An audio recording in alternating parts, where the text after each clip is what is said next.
जय हिंद साथियों, स्वागत है आप सभी का आपके अपने SCS क्लासेस में। इस क्लास में आप लोग EPSSC पैट के द्वारा जो 2021 में पेपर कंडक्ट कराया गया था, और ये पेपर कंडक्ट कराया गया था 24/8/2021 को फर्स्ट शिफ्ट का कंडक्ट कराया गया था। और इस पेपर में आप लोग जो क्वेश्चन देखेंगे वो विद एक्सप्लेनेशन के साथ देखेंगे, और जो एक्सप्लेनेशन होगा उसी एक्सप्लेनेशन में से आपके लिए EP पैट के पेपर में प्रश्नों की संख्या देखने को मिलेगी। और आपको इससे एक फ़ायदा ये भी होगा, एक बेनिफिट, कि आपको पेपर का पैटर्न भी याद हो जाएगा। और इसके बाद में आप लोग देखेंगे 2022 का और 23 के पेपर लगाएंगे दोनों शिफ्टों के। चलिए शुरू करते हैं आज की क्लास के लिए। पहला प्रश्न अपना है कि जो आया था 2021 में, पहला प्रश्न अपना है कि भारत में शासन करने वाले दिए गए शासकों का कालक्रमानुसार सही क्रम क्या है। तो सही क्रम पूछा गया है। देखिए, जो शेरशाह सूरी था, शेरशाह सूरी, तो शेरशाह सूरी का जो कार्यकाल था 1540 से लेकर के 1545 के बीच में हुआ था। 1540 से लेकर 1545 के बीच में हुआ था। और जो अकबर का शासनकाल हुआ था, अकबर का हुआ था 1556 से लेकर के, तब से 1556 से लेकर के 1556 से लेकर के इसका शासनकाल कब तक हुआ था? 1605 तक हुआ था। कब? 1605 तक हुआ था इसका शासनकाल। और जो अलाउद्दीन खिलजी का जो शासनकाल था, इसका जो शासनकाल था 1296 से लेकर के 1296 से लेकर के, और इसका शासनकाल 1316 तक के बीच में हुआ था। तो इस तरह से आप लोग देखेंगे तो पहले नंबर पे क्या आ जाएगा? आपका इल्तुतमिश आ जाएगा। पहले पे क्या आएगा? आपका इल्तुतमिश आएगा, ठीक है। और दूसरे पे आपका क्या आ जाएगा? दूसरे पे आपका आ जाएगा अलाउद्दीन खिलजी आ जाएगा। तीसरे पे आपका आ जाएगा, तीसरे पे आपका क्या आएगा? तीसरे पे आपका आ जाएगा शेरशाह सूरी। और चौथे पे आपका आ जाएगा अकबर आ जाएगा आपका। इस तरह से आपका जो बी वाला ऑप्शन होगा यह आपका राइट आंसर हो जाएगा। चलिए इसका एक्सप्लेनेशन देख लेते हैं। इसका एक्सप्लेनेशन दे रखा है कि जो इल्तुतमिश था यह इलवरी वंश का संस्थापक था, और इसका शासनकाल 1211 से 1236 तक के बीच में था। और जो अलाउद्दीन खिलजी का शासन था, जो खिलजी वंश का संस्थापक था, 1296 से लेकर 1316 के बीच में था। और जो शेरशाह सूरी था, यह सूरवंश का संस्थापक था, और इसका क्या कब तक था? 1540 से लेकर के 1545 के बीच में हुआ था। और अकबर था, जो कि मुगल वंश का संस्थापक था अकबर, और इसका शासनकाल 1556 से और 1605 ईस्वी तक था। तो इस तरह से जो आप एक्स्ट्रा फैक्ट ये देख रहे हैं, इसी में से आपके लिए क्वेश्चन बनेंगे और आपके पैट के पेपर में आपको देखने को मिलेंगे। चलिए बढ़ते हैं अपने अगले प्रश्न की तरफ। अगला प्रश्न है कि निम्न में से कौन से संत शिवाजी के समकालीन थे। तो शिवाजी के समकालीन पूछा गया, तो शिवाजी के समकालीन कौन थे? ये तुकाराम थे। कौन थे? तुकाराम थे। अब इसका एक्सप्लेनेशन देख लेते हैं। अब एक्सप्लेनेशन देखते हैं। जो शंकराचार्य थे वो 788 से 820 के बीच में थे, और इनका कार्य क्षेत्र क्या था? ये संपूर्ण भारत में ये प्रचार प्रसार करते थे। और इनका मत कौन सा था? अद्वैतवाद के संस्थापक थे। अद्वैतवाद था इनका। इससे भी प्रश्न बनते हैं। जो अद्वैतवाद आप देख रहे हैं ये भी आपसे पूछ सकते हैं। और जो चैतन्य थे वो 1486 से 1534 के बीच में थे, और इनका जो कार्य क्षेत्र था वह बंगाल था। और ये कौन से संप्रदाय से थे? ये वैष्णव मत के संप्रदाय मत से थे। और जो तुकाराम थे ये 1608 से 1650 के बीच में थे। इनका जो कार्य क्षेत्र था महाराष्ट्र था, और इनका जो मत था वह बारकरी मत था। जो नामदेव थे 1270 से 1350 के बीच था, और महाराष्ट्र इनका कार्य क्षेत्र था, और निर्गुण मत को ये मानते थे, निर्गुण मत था इनका। चलिए बढ़ते हैं अपने अगले प्रश्न की तरफ। अगला प्रश्न है कि बंगाल के प्रथम गवर्नर जनरल कौन थे? कमेंट करके आप बताएं जरा इसका सही जवाब क्या होगा। बंगाल के प्रथम गवर्नर जनरल कौन थे? कमेंट करें आप लोग।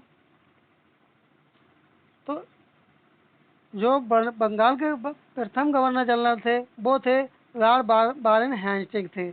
अब इनके शासनकाल के बारे में देख लेते हैं। हो सकता है इससे प्रश्न मिल जाए आपके पेपर में देखने को। लॉर्ड वारेनहाइस्ट का 1774 से 85 के बीच में कलकत्ता में एक मदरसा की स्थापना की थी इन्होंने। किसकी स्थापना की थी? मदरसा की स्थापना की थी। और जो लॉर्ड लिटन थे 1876 से 1880 के बीच में इसका शासनकाल था। वर्नाक्यूलर प्रेस एक्ट इन्होंने लागू किया था।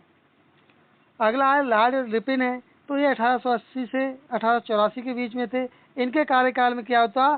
पहली बार जनगणना एवं प्रथम कारखाना अधिनियम बनाया गया था। तो बढ़ते हैं अपने अगले पेज की तरफ।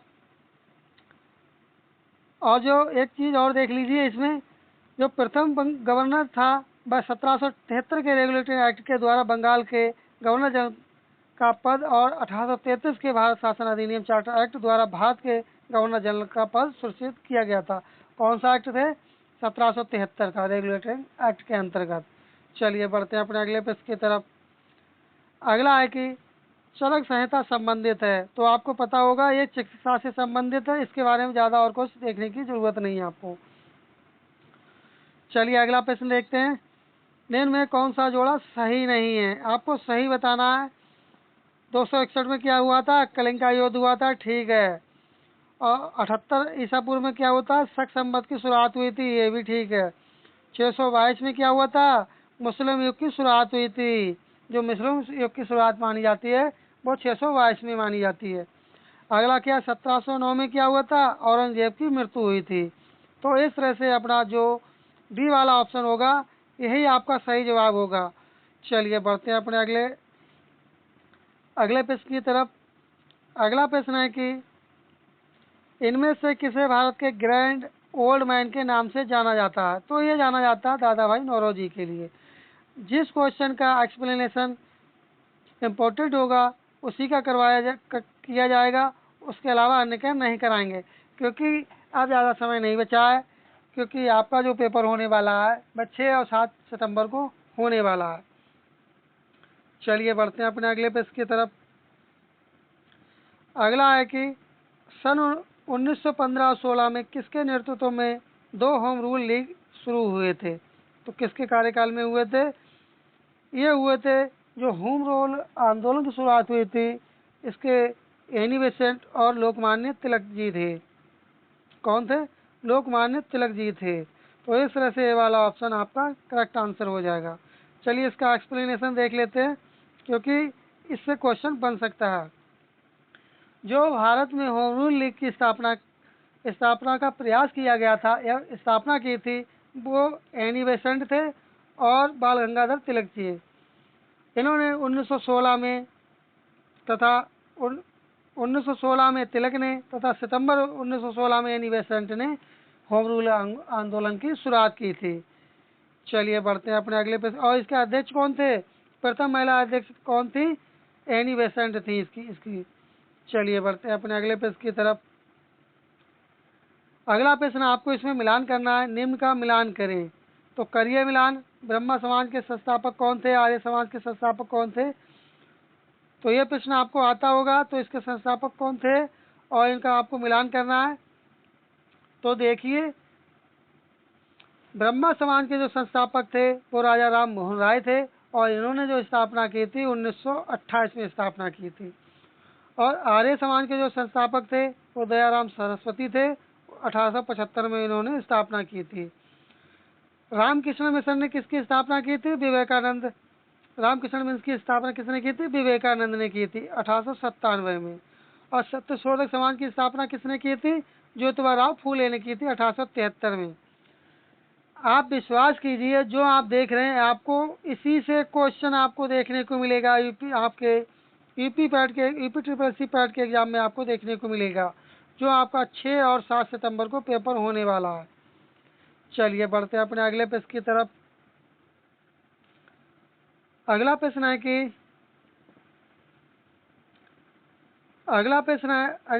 कि करो या मरो का नारा किसने दिया था? ये नारा दिया था महात्मा गांधी ने नारा दिया था। चलिए बढ़ते हैं अपने अगले प्रश्न की तरफ। अगला है कि जब सुभाष चंद्र बोस ने भारतीय राष्ट्रीय कांग्रेस के अध्यक्ष पद से इस्तीफा दिया तो इस पद का प्रस्ताव किसने दिया था? तो इसका प्रस्ताव दिया था पट्टाभी रवैया नहीं दिया था। चलिए बढ़ते हैं अपने अगले पेज की तरफ। अगला प्रश्न है कि सलाल पन बिजली परियोजना किस नदी पर स्थित है। तो नदी पूछी गई है, तो ये स्थित है चिनाब नदी पर स्थित है। देखिए जो ब्यास परियोजना है ब्यास नदी पर, रंजीत सागर बांध रावी नदी पर, और सलाल बिजली परियोजना चिनाब नदी पर स्थित है। चलिए बढ़ते हैं अपने अगले पेज की तरफ। अगला है कि बसंत विषुव होता है, तो ये क्या होता है, ये 21 मार्च को होता है। इस तरह से ए वाला ऑप्शन आपका सही जवाब होगा। चलिए बढ़ते हैं अपने अगले पेज की तरफ। अगला प्रश्न है राजस्थान में खेतड़ी परियोजना किसके उत्पादन के लिए प्रसिद्ध है। तो खेतड़ी पूछा गया, खेती बेसिकली कॉपर के लिए प्रसिद्ध है। चलिए अगला प्रश्न। अगला है कि काजीरंगा राष्ट्रीय उद्यान स्थित है, तो आपको पता होगा ये असम में स्थित है। तो इसका एक्सप्लेनेशन देख लेते हैं। इसमें पूछा गया है काजीरंगा राष्ट्रीय उद्यान ये आपका असम में स्थित है, कान्हा नेशनल पार्क आपका मध्य प्रदेश में, और पेरियार नेशनल पार्क आपका केरल में, और सुंदरबन नेशनल पार्क आपका पश्चिम बंगाल में स्थित है।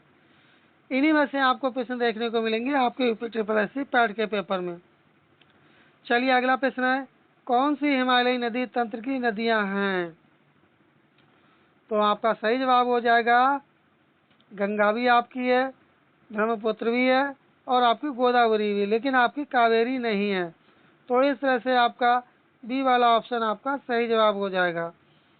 चलिए बढ़ते हैं अपने अगले प्रश्न की तरफ। अगला प्रश्न है कि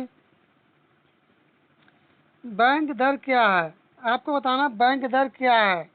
बताएं आप लोग बैंक दर क्या होती है, कमेंट करें आप लोग बैंक दर क्या होगी।